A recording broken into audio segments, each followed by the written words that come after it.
Harish academy అందిస్తోంది monsoon discount offers. ఒక course కొనండి, 5 కోర్సులు పొందండి.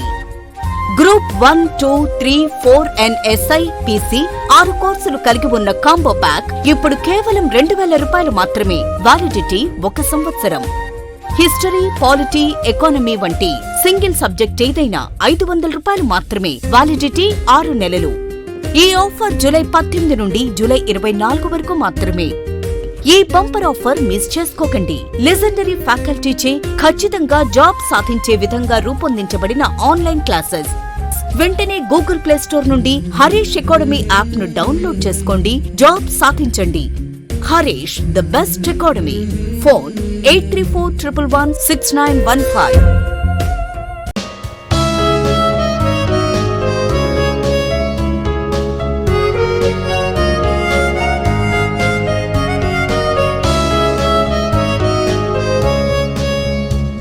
Hi friends, welcome to Harish academy.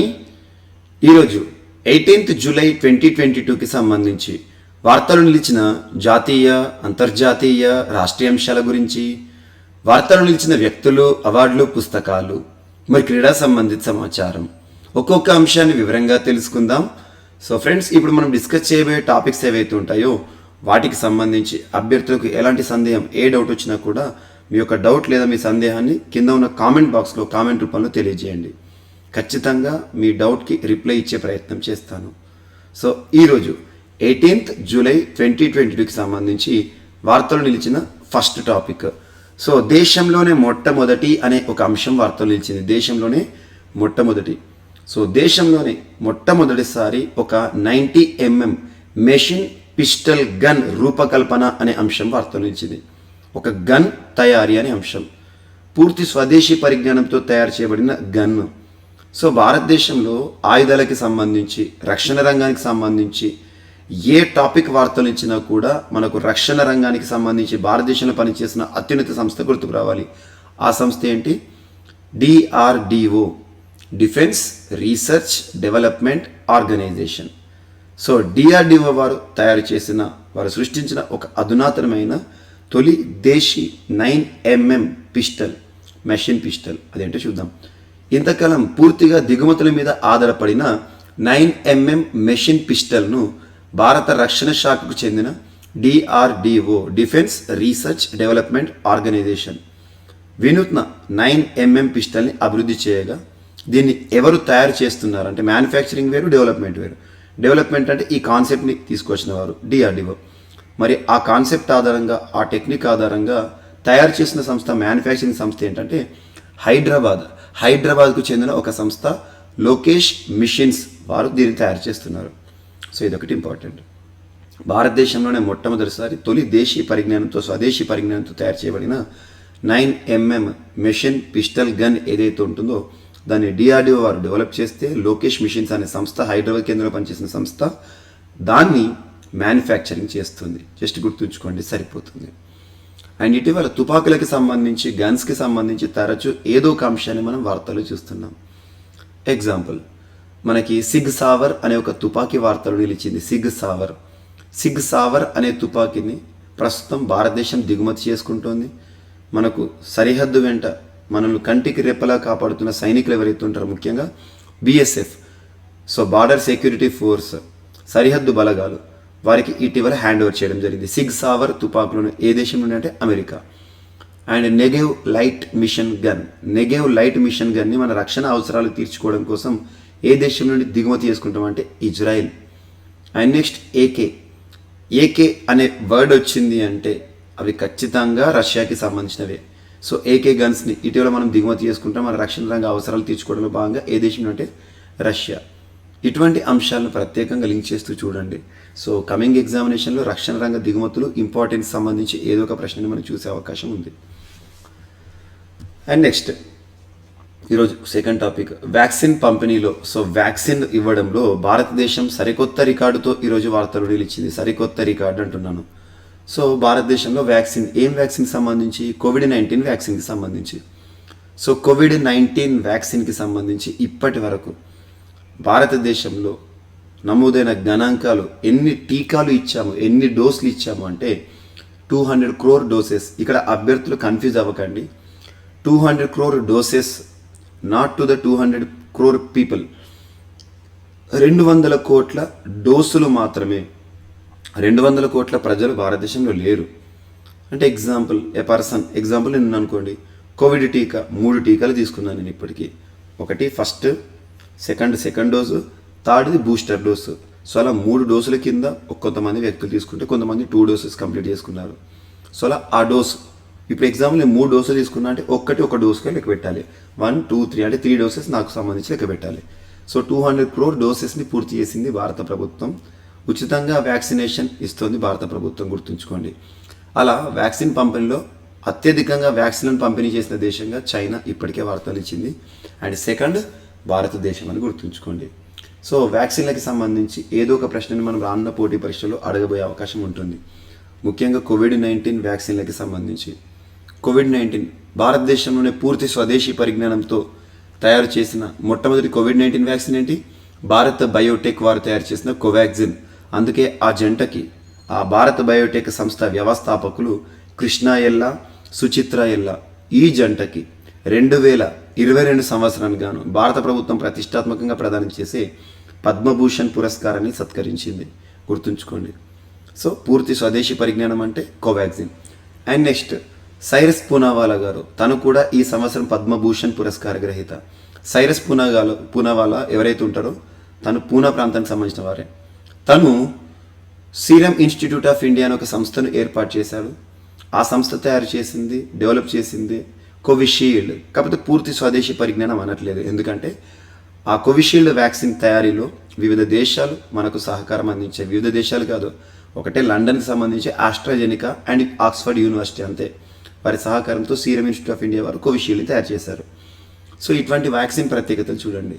And at the same time భారతదేశంలో వ్యాక్సిన్లకి సంబంధించి, అనుమతులకు సంబంధించి తరచూ వార్తలు తెలిసిన సంస్థ drug control general of India, DCGI గురించి ప్రత్యేకంగా శ్రద్ధ చూపండి. ఈ కరోనా విపత్కర పరిస్థితుల్లో తరచు వార్తలకు వచ్చింది. And next INSACOG, Indian sirs-CoV ఏదైతే ఉందో కన్సార్టియం సంబంధించి ఇన్సాకాగ్ గురించి తరచు మనం డిస్కస్ చేశాము. అండ్ కోవిడ్-19కి సంబంధించి భువనేశ్వర్ సిటీ ప్రత్యేకంగా వార్తలు ఇచ్చింది. దేశంలోనే మొట్టమొదటి కోవిడ్-19 వారియర్ మెమోరియల్. భారతదేశంలో కోవిడ్-19 వ్యాక్సిన్కి సంబంధించి ఒక డేట్ గుర్తుంచుకోండి, 2021 జనవరి 15. ఆ రోజున దేశవ్యాప్తంగా వ్యాక్సినేషన్ ప్రారంభించింది భారత ప్రభుత్వం, సంక్రాంతి తర్వాత, ఫెస్టివల్ సీజన్ తర్వాత.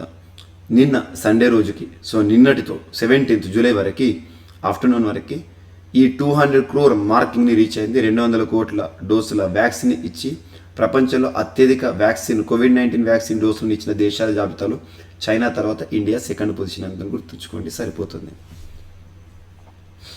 అండ్ నెక్స్ట్ ఈరోజు మరొక అంశం, శ్రీలంక లాగే మరో 12 దేశాలు అనే ఒక అంశం వార్తలు నిలిచింది. శ్రీలంక లాగానే మరొక 12 దేశాలు. యాక్చువల్గా శ్రీలంక ఎదుర్కొన్న పరిస్థితి ఏంటిది? తీవ్ర ఆర్థిక సంక్షోభం. శ్రీలంక ఇప్పుడు బ్రతకడమే కష్టమవుతోంది. తిండి గింజలు లేక ప్రజలు ఆకలి కేకలు పెడుతూ రోడ్డుపైకి వచ్చి ప్రభుత్వాన్ని వ్యతిరేకిస్తూ అధ్యక్ష భవనంపై దాడి చేయడం, ప్రధానమంత్రి భవనానికి నిప్పంటించడం, ఇవన్నీ శ్రీలంకలో మనం ప్రతిరోజు వార్తలు చూస్తున్న అంశాలు. శ్రీలంక ప్రస్తుతం ఉన్న సంక్షోభానికి దారితీసిన పరిస్థితులు, కారణాలు చాలా ఉన్నాయి, చరిత్ర ఉంది. సుదీర్ఘకాలం LTTEతో చేసిన పోరాటం, LTTE liberation of Tamil tiger Eelam. ఆ తర్వాత 2019 ఈస్టర్ పండుగ నాడు దేశంలో చోటు చేసుకున్న వరుస బాంబు పేలుళ్ళు. ఆ తర్వాత ప్రపంచంపై తీవ్ర కరోనా ప్రభావం ఉంది 2020 నుండి.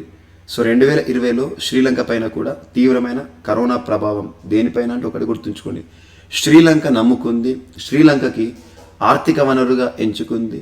శ్రీలంక GDP 100 రూపాయలు అనుకుంటే, 100% అనుకుంటే అందులో more than 10% that is contributed through tourism sector.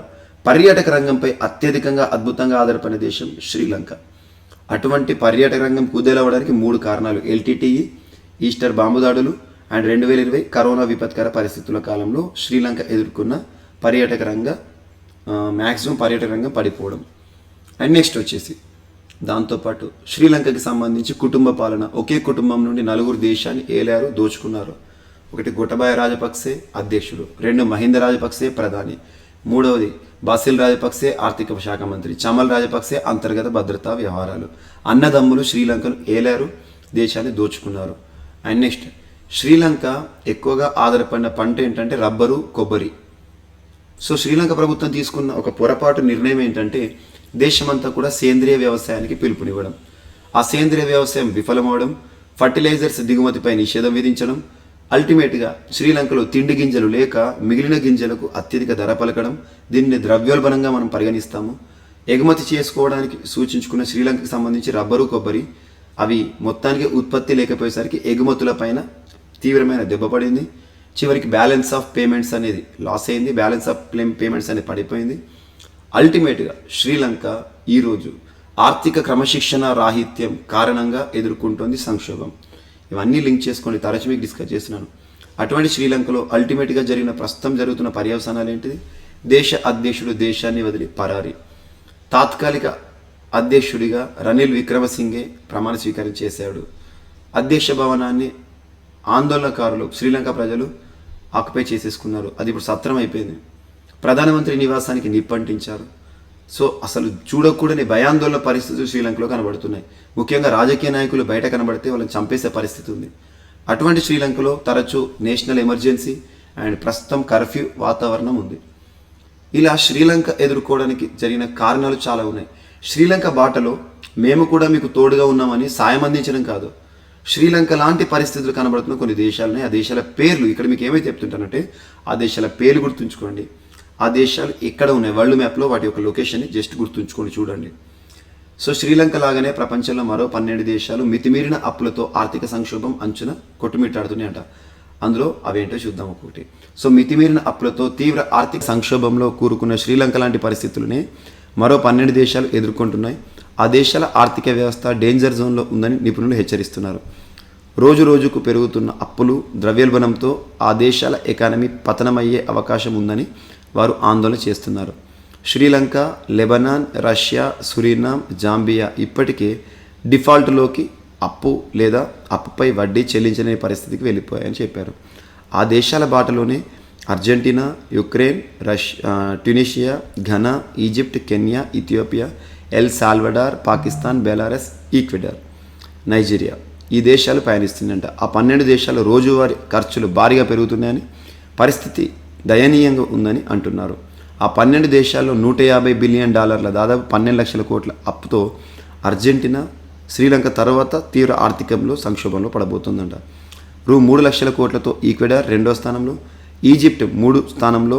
And అంతర్జాతీయ మార్కెట్లు రికవర్ అయితే ఇంటర్నేషనల్ మానిటరీ ఫండ్ మద్దతుతో మరికొద్ది రోజులు అప్పు చెల్లించకుండా ఆ దేశాలు తప్పించుకోవచ్చని ఎక్స్పర్ట్స్ చెప్తున్నారు.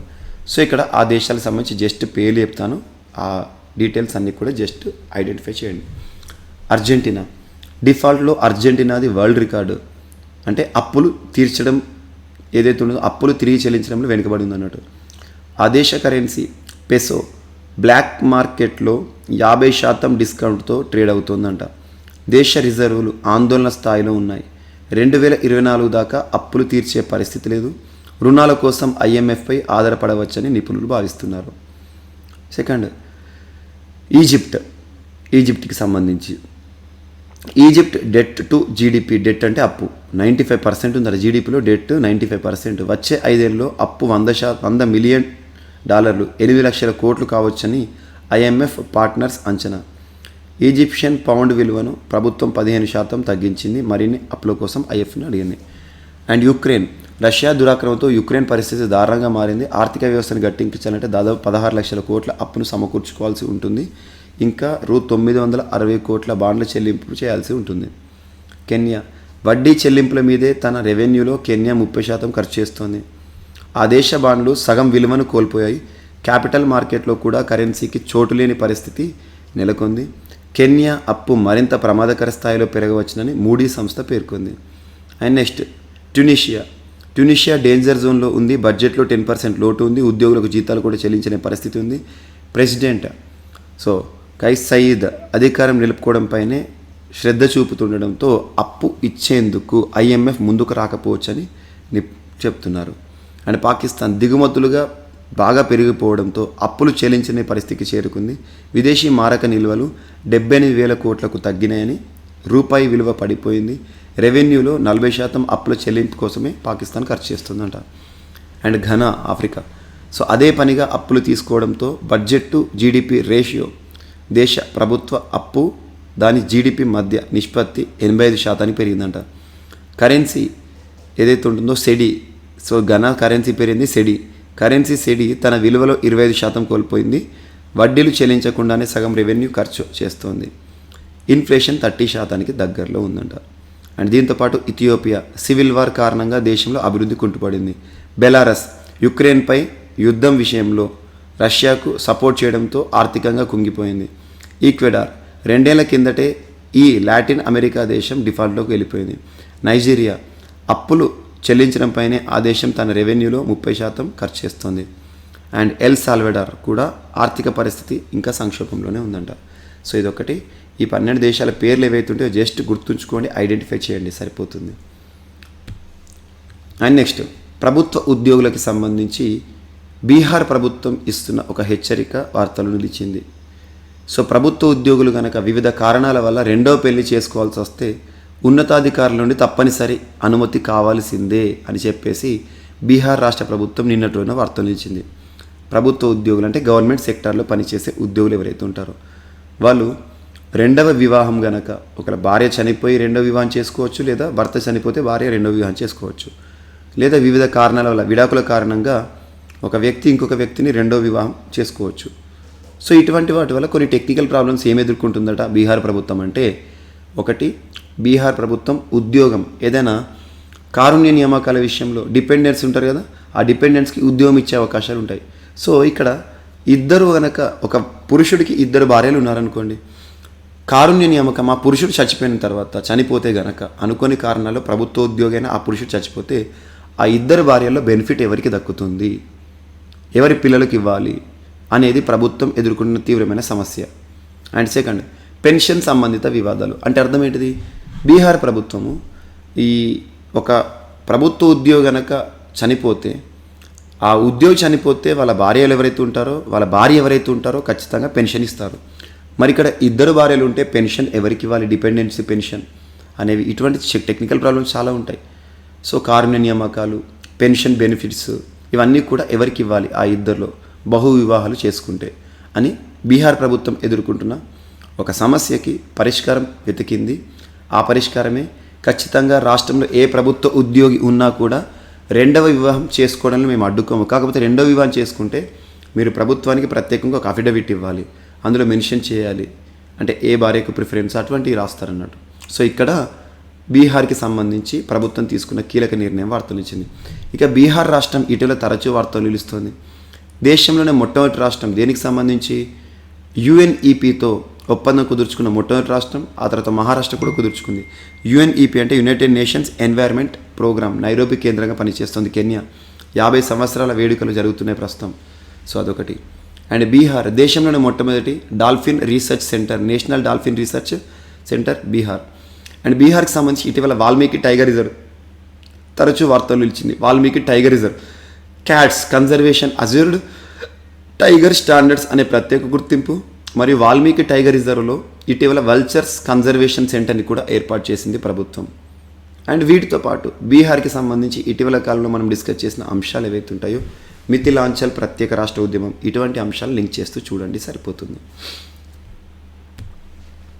అండ్ ఔరంగాబాద్, ఉస్మానాబాద్ ఈ నగరాలు ఏవైతే ఉంటాయో వాటి యొక్క పేర్లు మార్పు అనే అంశం ఆల్రెడీ మనం డిస్కస్ చేసాం. ఇది ఎప్పుడంటే ఉద్ధవ్ ఠాక్రే మహారాష్ట్రకి ప్రస్తుతం మాజీ సీఎంగా నిలిచిపోయాడు. ఉద్ధవ్ ఠాక్రే రాజీనామా చేసే ముందు చివరిగా తీసుకున్న నిర్ణయం 2 నగరాల పేర్లు మార్చడం. అందులో భాగంగా క్యాబినెట్ మీటింగ్ పెట్టాడు, అంటే రాష్ట్ర మంత్రిమండలి సమావేశం పెట్టాడు. ఆ 2 నగరాల పేర్లను మార్చే ఒక తీర్మానాన్ని ఆమోదించారు. అధికారికంగా నిన్నటి నుండి అమల్లోకి వచ్చింది. మహారాష్ట్రలో 2 నగరాల పేర్లను మార్చేందుకు ఏక్నాథ్ షిండే ప్రభుత్వ మంత్రివర్గం శనివారం ఆమోదం తెలిపింది. ప్రపోజ్ చేసింది ఎవరు? మనకి ఉద్ధవ్ ఠాక్రే, శివసేన. నెక్స్ట్ ఈ మేరకు ఔరంగాబాద్ పేరును ఛత్రపతి సంభాజీ నగర్ గాను, ఔరంగాబాద్ ఏమో ఛత్రపతి సంభాజీ నగర్, ఉస్మానాబాద్ను ధారాషివ్గాను మార్చేందుకు సమ్మతించింది.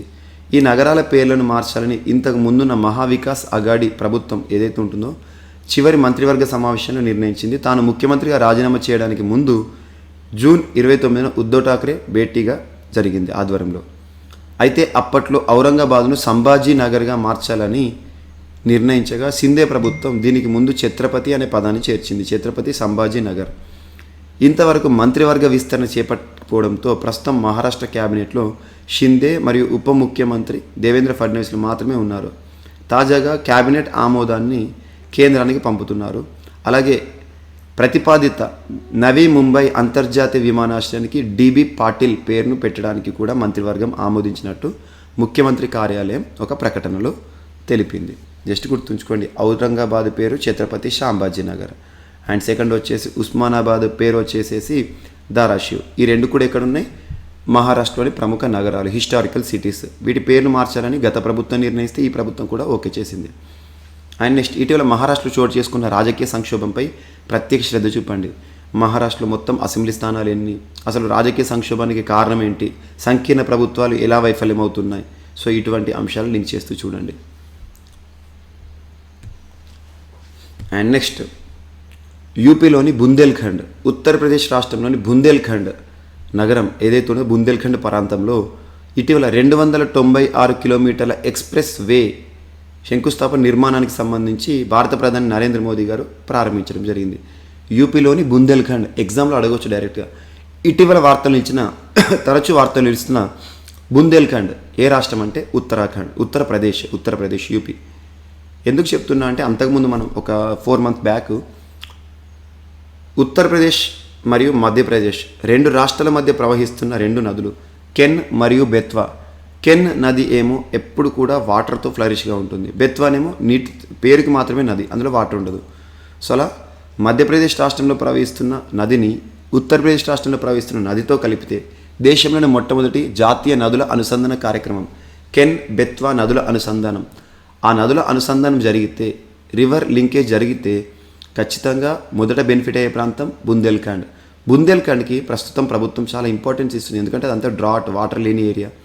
డెవలప్ చేయడానికి గ్రోత్గా ఈరోజు రోడ్డుని ఎక్స్ప్రెస్ వేకి సంబంధించి భారత ప్రధాని ప్రారంభించారు. సో ఇది 7 జిల్లాలకు బెనిఫిట్ చేస్తుందంట. ఏది?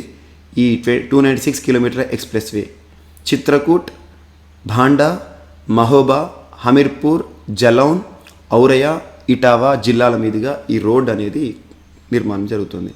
14,850 కోట్ల రూపాయలతో మోదీ చేతుల మీదుగా దీన్ని ప్రారంభించడం జరిగింది. ఓకేనా? సో ఇది యూపీలోని బుందేల్ఖండ్ 296 కిలోమీటర్ల ఎక్స్ప్రెస్ వే ఏదైతే ఉంటుందో ఆ ఎక్స్ప్రెస్ వేకి సంబంధించిన ఒక ప్రత్యేకమైన అంశం. అండ్ నెక్స్ట్, ప్రభుత్వ కార్యాలయాల్లో మరియు ప్రజలు ఫోటోలు వీడియోలు తీయరాదంట. ప్రభుత్వ కార్యాలయం అంటే ఎంఆర్ఓ ఆఫీస్ కానీ, పోలీస్ స్టేషన్ కానివ్వండి, ఇరిగేషన్ డిపార్ట్మెంట్ కానివ్వండి, మండల పరిషత్ కానివ్వండి, ప్రభుత్వానికి సంబంధించి ఏదైనా కూడా, ప్రభుత్వానికి సంబంధించి ఏ కార్యాలయంలో కూడా photos videos తీయొద్దంట.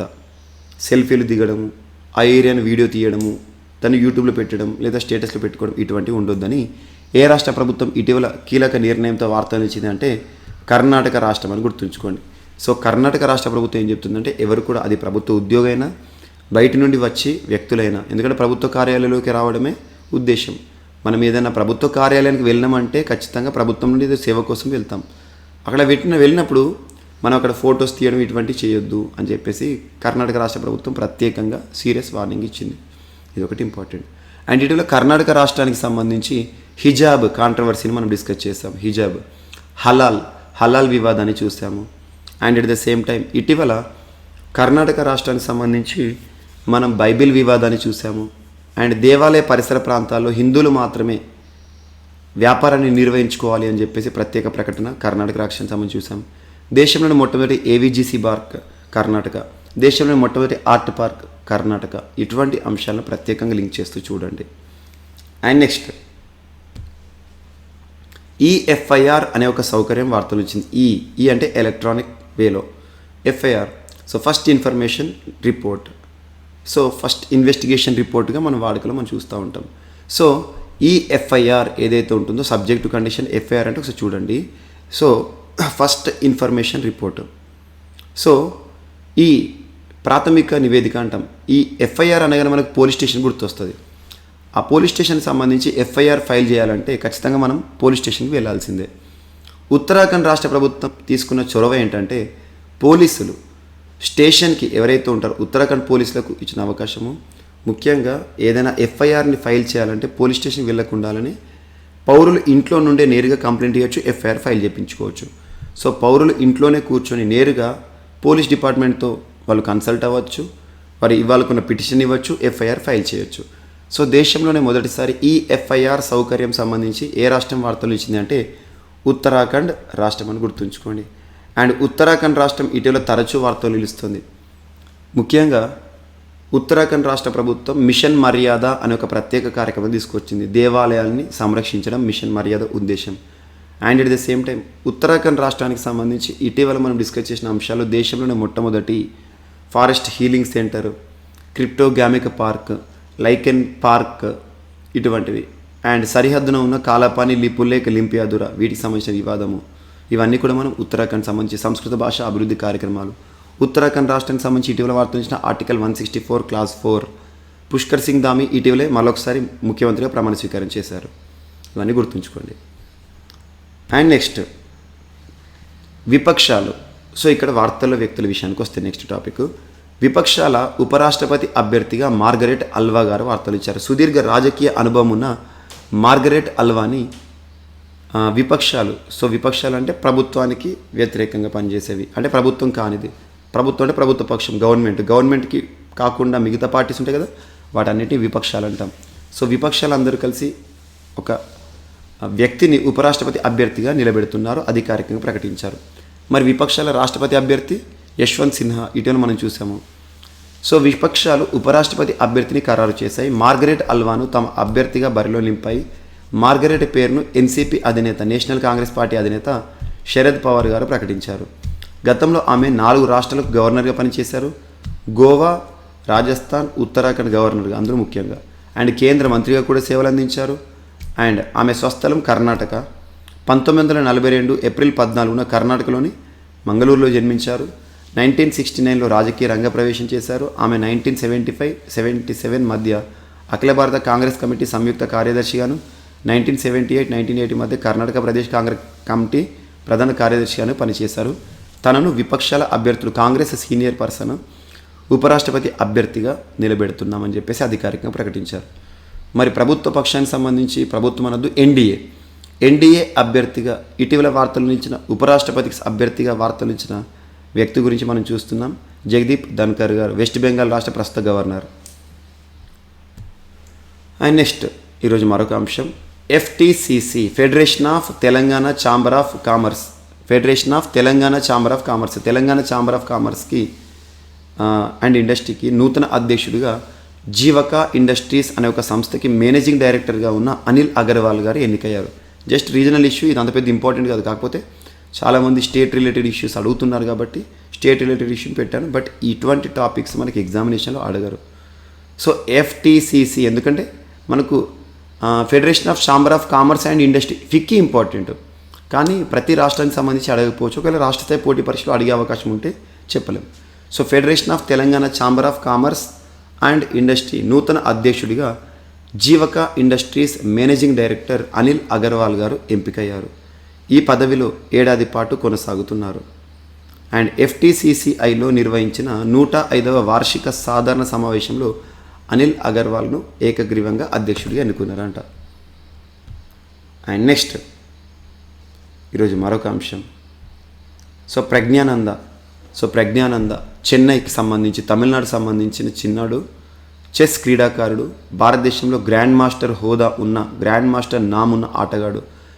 Grand master Praggnanandhaa ఇటీవల ఈ సంవత్సరంలో దాదాపు 3-4 సార్లు వార్తలకు వచ్చిండు. 2 సార్లు వార్తలకు వచ్చింది. దేనికి సంబంధించి?